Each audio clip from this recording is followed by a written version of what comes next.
성도 여러분들 안녕하십니까? 9월 13일 월요일입니다. 함께 하신 여러분들을 진심으로 환영합니다. 저는 퀸즈교회를 섬기는 김인상입니다. 이제 기도하시고 기도회를 시작하겠습니다. 하늘에 계신 아버지 하나님, 오늘도 이 하루를 우리에게 허락하시고 주님이 주시는 생명 가운데 구원의 삶을 살게 하시니 감사드립니다. 저희에게 하나님의 말씀을 더욱 신뢰하고 의지하는 마음을 허락해 주시고 날마다 새롭게 주님의 말씀으로 양식을 삼는 저희의 삶이 되게 인도하여 주시옵소서. 주님, 오늘도 우리에게 말씀하시는 주님께 귀 기울이게 하시고 주님의 말씀대로 순종하는 저희의 삶이 되게 하여 주시옵소서. 이 아침에 주님 앞에 간절한 소원으로 아뢰는 주의 백성들을 돌아보시고 언제나 하나님의 손길이 우리와 함께하고 있다고 하는 사실을 기억하게 하시며 믿음으로 주님을 붙잡는 이 하루가 되게 하여 주시옵소서. 육신의 질병 가운데 고통 중에 있는 주의 백성들의 탄원을 주님께서 들으시고 응답하여 주시며 그 마음 가운데 언제나 하나님께서 주시는 참다운 평안을 맛보는 그런 삶이 되게 하여 주시고 소망 가운데 살아가게 인도하여 주옵소서. 이제 말씀을 펴고 주의 성령을 간구하오니 우리와 함께 하시고 말씀하시고 깨우쳐 주시옵기를 예수님의 이름으로 간절히 기도드립니다. 아멘. 네, 오늘 월요일 제목은 사흘간의 쉼입니다. 요나는 자신의 판단을 앞세우고 다시스로 가기로 마음먹었습니다. 다시스는 아수르가 있는 방향과는 정반대의 방향에 있었습니다. 우리가 성경을 살펴보면 요나 시대보다 조금 앞선 시기에 이스라엘 왕들이 다시스와의 무역을 개척하려는 시도를 했던 것으로 나옵니다. 그러나 그들의 탐욕은 하나님께서 저지하셔서 결국은 무산되고 맙니다. 다시스라고 하는 것은 현재 스페인의 어느 항구 도시였을 것으로 생각합니다. 요나는 지금 멸망할 도시의 기별을 증가하라고 하는 하나님의 사명을 등지고 무역이 성행하는 도시, 물질적 풍요를 누릴 수 있는 그런 곳으로 도망치고 있었습니다. 그러나 그의 도피는 하나님의 손에 의해 가로막히고 맙니다. 우리가 잘 알다시피 그가 탔던 배가 큰 풍랑을 만나 파손될 위기에 처하게 되었고 그곳에 있는 사람들은 신의 노여움을 샀다고 판단하고 제비를 뽑아서 그 재앙의 근본인 원인을 찾기로 했습니다. 결국 요나가 뽑혔고 그는 결국 바다에 던져지게 됩니다. 그러나 그의 희생은 다른 사람들을 풍랑에서 구하는 일이 되었고 요나 자신도 구원받는 일이 되었습니다. 그는 큰 물고기 뱃속에서 3일간을 지내면서 그곳에서 하나님을 다시 찾게 됩니다. 그렇게 그가 추구하던 짧은 쉼, 여기서 말하는 그 쉼이라고 하는 것은 하나님이 부여하신 사명감에 대해서 부담을 가지고 그것으로부터 벗어나서 자신이 얻으려 했던 그 마음의 평안을 말하죠. 그렇게 그가 추구하던 그 짧은 쉼은 하나님의 저지로 끝이 나고 만 것입니다. 대신에 그는 물고기 뱃속에서 하나님께서 마련해 두신 쉼을 찾게 됩니다.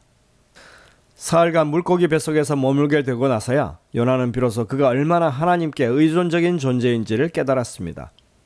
우리는 종종 궁지에 몰려서 더 이상 의지할 곳이 없이 그런 막바지에 이르러서야 우리에게 정말로 필요한 분이 하나님이시라고 하는 사실을 깨닫습니다. 우리는 요나서 2장을 통해서 요나가 물고기 뱃속에서 드렸던 아주 간절한 기도를 보게 됩니다.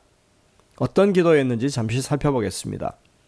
아마도 요나는 바다에 던져지는 순간 이제 자신은 이렇게 최후를 맞는다라고 생각했을 것입니다.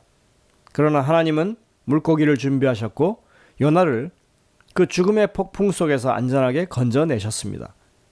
도대체 어떤 물고기였을까요? 사람들은 아마도 고래였을 것이라고 생각합니다. 요즘도 가장 큰 고래 하면 대왕고래를 꼽는데 몸 길이가 약 30m가량 되고 몸무게도 150톤 이상이 된다고 합니다. 그 고래는 버스도 삼킬 만큼 입이 크죠. 요나 삼키기에는 아마 충분했을 것입니다. 그리고 그 고래의 위는 승합차가 하나 들어갈 정도의 크기라고 하니까 사람이 들어가 있을 공간은 충분히 되는 것입니다. 그러나 분명히 요나를 삼킨 것은 단순한 일반 고래의 포식 활동에 의한 것은 아니었습니다. 하나님이 특별히 요나를 건져내기 위해 섭리로 마련해 두신 방편이라고 하는 것을 우리가 생각하는 것입니다. 마치 다니엘이 사자굴에 던져졌지만 그 사자들이 그를 해치지 못한 것처럼 큰 물고기의 위 속에 갇혀 있었어도 그는 고래의 위에게 소화되지 않고 3일을 무사히 지낼 수 있었던 것입니다.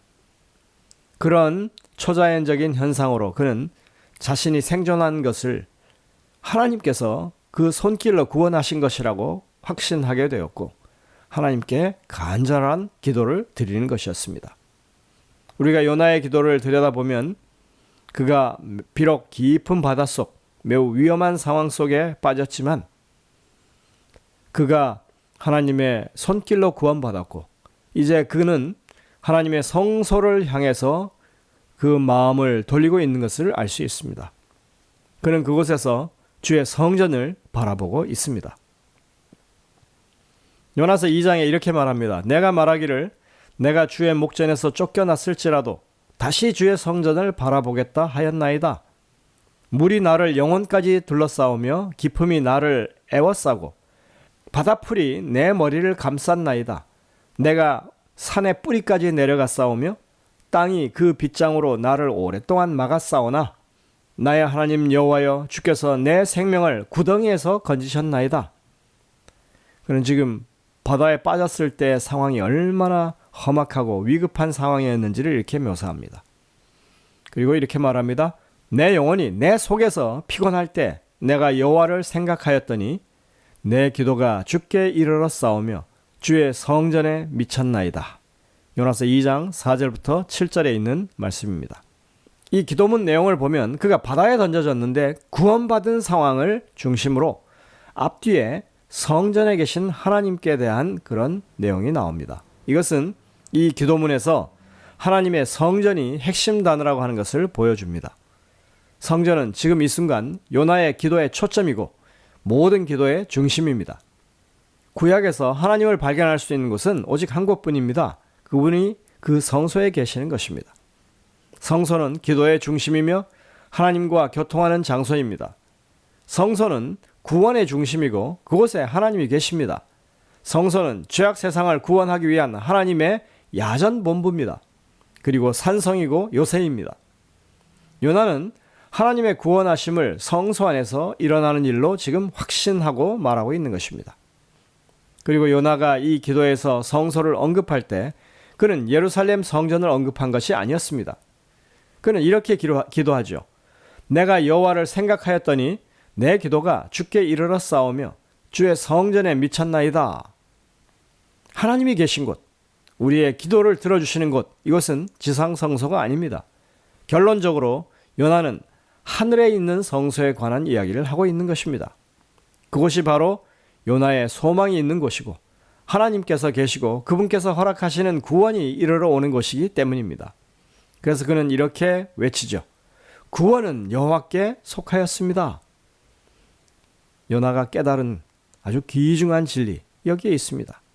그는 하나님께로부터 구원이 온다고 하는 것을 다시 한번 확신하고 그 하나님의 은혜를 경험했던 것입니다. 그는 자신을 가리켜서 주의 목전에서 쫓겨날 만큼 잘못을 저지른 죄인임에도 불구하고 하나님께서 은혜를 베푸셨다고 말하고 있습니다. 거짓되고 헛된 것을 숭상하는 우상 숭배자들 뿐만 아니라 본인이 그런 사람 중에 한 사람이었음을 그가 말하는 것입니다. 그리고 하나님의 은혜를 버린 자신을 하나님이 구원하셨다고 노래합니다. 구원을 베푸신 하나님의 임재를 느꼈던 그 순간에 그는 자신이 하나님의 임재 앞에서 그가 평안한 마음을 가지게 된 것입니다. 그는 이제 자신을 하나님 앞에 다시 한번 헌신하기로 마음먹습니다. 그래서 이렇게 말합니다. 나는 감사하는 목소리로 주께 제사를 드리며 나의 서원을 주께 갚겠습니다. 2장 9절. 그는 하나님께서 명하신 일을 이제 순종하겠노라고 마음으로 약속을 다짐하고 있습니다. 우리는 요나의 기도를 통해서 몇 가지 교훈을 생각해 볼 수 있습니다. 첫째로 우리의 기도는 우리가 어떤 상황에 처해 있을지라도 하나님께서 들으신다고 하는 사실입니다. 그는 지금 하나님을 배반하고 범죄한 상황에서, 그것도 바다의 큰 풍랑 속에 빠져서 죽어가고 있는 상황에서 기도를 드립니다. 내가 고통 중에, 내가 무덤과 같은 곳에서 내 생명이 서서히 사라져갈 때라고 그는 자신의 위험한 상황을 표현했습니다. 그는 마치 무덤 속과 땅 속에 갇힌 것처럼 이미 죽은 목숨이나 다름이 없었던 그 상황에서 하나님께 기도드렸는데, 하나님께서 자신의 기도를 들으시고 응답하셨다는 것입니다. 그리고 자신을 생명으로 구원해 주셨다고 말하고 있습니다. 우리의 기도는 언제나 들으신 바 됩니다. 우리가 간절히 하나님의 도우심을 간구하면 하나님은 반드시 들으시고 응답하십니다. 두 번째 사항은, 우리에게 닥치는 시련은 하나님의 분명한 섭리가 항상 있다고 하는 것입니다. 하나님은 우리에게 닥친 위급한 상황을 모른 채 계시지 않습니다. 욥에게 그러셨던 것처럼 하나님은 그것을 허락하십니다. 그리고 우리가 감당할 만한 시험 속에서 그것을 견디도록 힘을 주십니다. 대부분의 사람들이 우리가 잘못해서 징벌적 의미로 하나님께 시련을 받는다고 생각해 버립니다. 그러나 지금 요나에게 닥친 위급한 상황은 하나님의 구원의 손길이 그를 보호하는 순간이었습니다. 요나가 탔었던 그 배에 있던 사람들은 요나가 잘못해서 신의 노여움을 샀고 이제 그를 제물로 바치니까 신이 그 노여움을 풀었다고 확신했을 것입니다. 그러나 그것은 하나님의 구원을 이해하지 못하는 사람들의 생각일 뿐입니다. 하나님의 구원은 아직은 다 이해되지 못하고 있는 그 이방인들을 구원함은 물론 죄인인 요나까지도 구원하시는 하나님의 역사가 이번 사건의 목적이었다고 하는 것입니다. 요나는 결국 그렇게 극적으로 구원을 받습니다. 그래서 요나서는 이렇게 기록하고 있습니다. 여호와께서 물고기에게 말씀하시자 큰 물고기가 그를 토해냈다, 이렇게 말합니다. 물고기가 이제 그를 뱉어냈을 때 요나는 도망자에 불과했던 자신을 향한 하나님의 사랑을 다시 한번 생각하게 됩니다. 그는 모든 믿는 자들을 위한 가장 안전한 장소는 하나님의 뜻 안에 사는 것임을 분명히 배웠습니다. 마침내 그는 하나님의 명령에 순종해서 자신에게 맡겨진 책임을 다하기로 합니다. 비록 극도로 악하고 포악하기 그지없는 그 도시의 사람들이 타지에서 온 그 선지자로부터 자신들이 얼마나 악한지에 대해서 기별을 듣는 것을 좋아하지 않을지도 모르지만 그는 다시 하나님께서 보내신 그 사명의 확신을 가지고 니느웨로 향합니다.